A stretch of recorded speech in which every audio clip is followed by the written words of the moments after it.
Краткотраен притвор од 48 часа е одреден на поранишниот министер за економија Крешник Бектеши, на поранишниот директор на државниот пазарен инспекторат Горан Трајковски и на уште 14 лица, осомничени за пожарот во дискотеката Пулс во Кочани, во кој загинаа 59 лица. Осомничените се спроведени во притвор во затворот во Куманово и во Шуто Оризари. До овој момент основното јавно обвинителство Кочани предложи определување мерка краткотраен притвор за 16 лица. Предлозите се прифатени и мерката е определена за сите 16.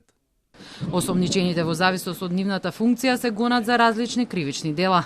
За тешки дела против општата сигурност, а се испитуваат и действија на примање подкуп како и за незаконска набавка на пиротехнички средства. Во меѓувреме од обвинителството информираат и дека во близина на дискотеката имало склад за гориво. При увидот е констатирано дека постоел склад за гориво во близина на објектот. Сите околности се испитуваат. Еден од осомничените, Столе Боев, кој бил дел од обезбедувањето во дискотеката на кобната вечер, пред да биде спроведен во притвор, изјави дека ги спасил сите што можел и жали за тие што не успеал да ги спаси. Голема болка и тага изразувам сочувство до семејството и фамилиите на починалите, од кои се голем дел и мои пријатели и другари што со сопствени раци ги води. Не знаете на мене како ми, ама тоа е.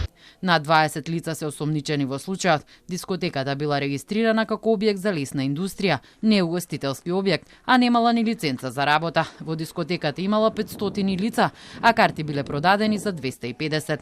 Пиротехничките средства поради кои изби пожарот ги донел бендот ДНК, а лицето задолжено за нивна употреба е меѓу жртвите. Нивната употреба не била пријавена во полиција, а концертот бил на диво без писмен договор меѓу организаторот и изведувачите. Прекршени биле повеќе стандарди за против пожарна заштита. Имало само 2 ПП апарати, немало излезни врати за евакуација.